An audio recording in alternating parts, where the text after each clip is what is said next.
Hey guys, welcome back to the channel. So as some of you already know, the car has been listed on Bring a Trailer. We're about halfway through the auction and there were some questions and I'm gonna try to answer all of them today by doing a quick walk around of the vehicle and going through all the functions to make sure they work. I've had a lot of extra questions, so I kind of wanted to address them with a quick walk around issue and give you some idea of the quality of the paint. Because I don't want to mislead anybody. The paint has not been corrected yet, so it hasn't been like wet sanded. This is basically 2-3 month old paint now. I've only washed it a couple of times. I haven't wet sanded it. It looks pretty good. You can kind of see the sparkliness of it and stuff like that. It looks pretty good up close. It does have, like, when you stand like at an angle like that, you'll see a little bit of a patchiness to it, just a tiny bit. I'm just being picky, but you know, I think that'll get perfectly worked out when it gets corrected, paint corrected. And there is a couple of very tiny dings here and there. I didn't want to do any body work on the truck at all, and there's no body work that's been done on this truck at all. So the dings are still there. They're very minor. I mean, I can't really pick them up in camera, unfortunately. They're that small. They're just kind of like a little bit of a waviness to the paint. I don't know if you can see it. I actually can't find it myself right now. But yeah, the paint looks good. I think you'll be pleased with the paint. But there are some issues with it. Like, I'll show you where they did the door. They just they taped it off here, but they didn't get a very clean line on this side. That's one. And then the shell, when I picked it up from paint, this little scratch was here. Not really sure how that happened, but I didn't bother trying to fix it. The shell is black. It was sanded, but not like, you know, too much, obviously. So you're gonna see some of this orange peel effect or whatever that is. And then yeah, just want to give you an idea how nice these wheels are. So this was redone by a company in Costa Mesa, which I'm happy to refer you guys to if anybody's interested. But this guy is a magician. I mean, these wheels. I mean, I don't think it'll come out on camera how nice these are now, but they're absolutely phenomenal. And all the wheel arches, the lining and stuff like that, everything is in perfect shape. Tires are practically brand new. I think they have less than 1,000 miles on them still. So here's the wheel arches, the wheels. If you really wanted to kind of go the extra mile, maybe grab like a fine brush and paint the inside of these red letters again. I didn't want to take that risk because I'm not that good with super small detail work. Again, this is another one of the wheels, the arches, and the final wheel. And the arch. I have these mud flaps and I have another set that I'm including. There is the spare. The tires on that are new too. So that is the spare. It's not a matching wheel, it's just a spare tire. Here's some more view of underneath the truck. And here's your towing wires. And that's the backup camera that I installed. And the reason I didn't put it around the license plate is I didn't want to have a loose wire on the tailgate, because as we know, the tailgate's pretty complex inside as it is. Having another set of wires in there would just be too risky. Everything here has been powder coated. This is powder coated. This guy's here is powder coated. And yeah, it's all in great shape. Nothing to really point out there. Car idles super smooth. It's actually a really hot day here in Southern California today, finally.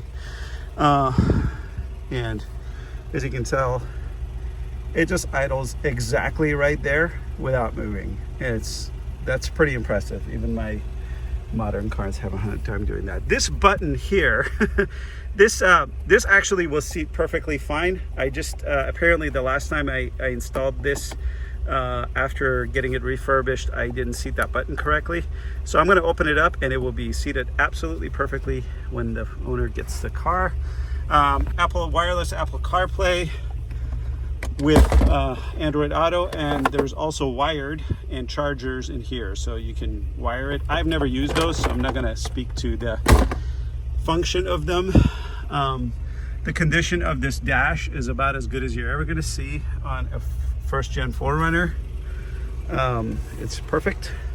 And the function of the rear window, which I'm sure you guys are all interested in, because that's always a really big deal. All the way down and all the way up.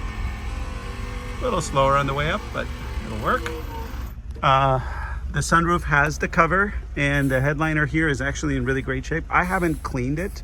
It's actually the only part of the car I didn't clean. And the headliner on the shell is obviously in need of a replacement. Everything else has been completely cleaned and redone. All of the plastic pieces have been taken out and completely redone and repainted and put back in. There were some original cracks in there that I've repaired. I don't really recommend taking them out unless you're hell-bent on taking the shell off, and when you do, just be extra careful. Those are very old plastic parts, and you have to be careful with them. Here's a funny little bit. So just real quick, when we get on this side,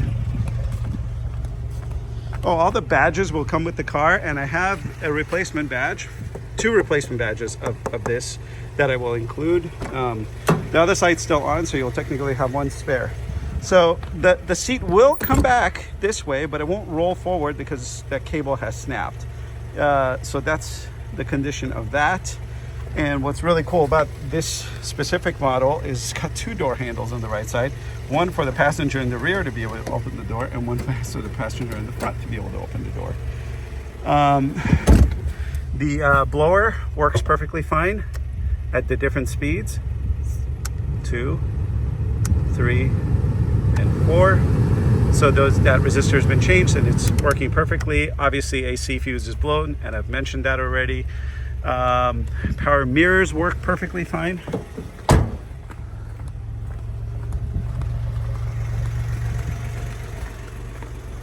So let's see, here's the left side.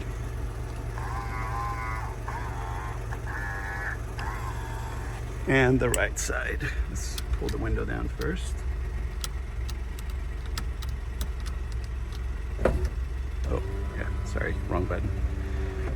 Okay, and the right side, here we go. Moving it in, out, up, and down. So that works perfectly fine. And let's see, a lot of questions about this dome switch. So yeah, it's in here. I've actually removed the fuse right now, but the light will come on, and you just have to kind of get your finger in there because it's still there. Hopefully you can see that. It's still in there. It's just not sticking out. I removed the fuse because I work on the car a lot and the door is always open, and I don't want to kill the battery while that's happening. The car has an alarm. It has a Viper alarm that's actually really nicely done, professionally installed. I didn't do that myself, and it operates the door locks, and does a real fine job of that.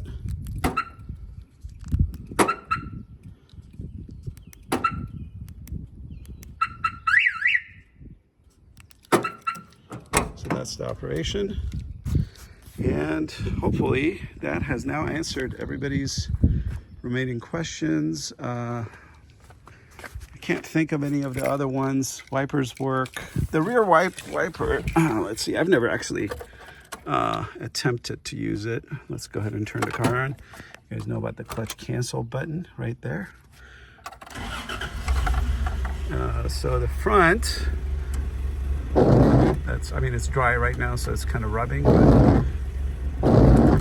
there we go. And then the rear, there it is.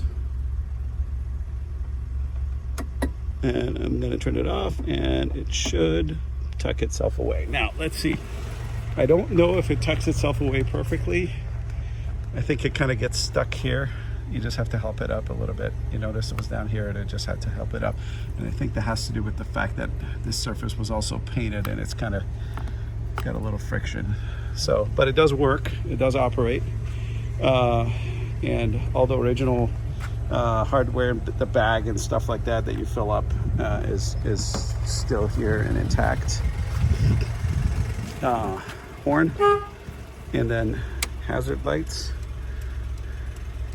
signal lights.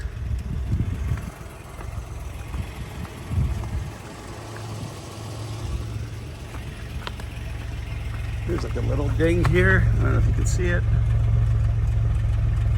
Yeah, I think you can see it right there. All the lights work. Just take my word for it. Let's see, there is a little auxiliary power outlet, like a home outlet here, which is a really cool thing for a car in the late 80s. And I can't say I've actually tried that, but it does, I'm sure it works. A cigarette lighter work. All this is nice and clean and operational. Oh, antenna. Oh, here's the cigarette light. Anyway, and this is the phone microphone. The power antenna goes up and down. The rubber on these is known. This is a known thing that happens to all the 4Runners. It does shrink over time. I have treated it with some rubber restorer. It does have a good amount of flexibility to it now, but in order to get it seated back in there, you'd probably have to use some sort of an adhesive or something like that. I will show you one last thing. Oh, here's the passenger side door. So I'm going to unlock it first, and then I'm going to, you see, I had to pull it twice in order for it to do that. So I'm sure there's a little latch inside that needs to be adjusted. All right, gonna wrap it up. Hopefully that helped.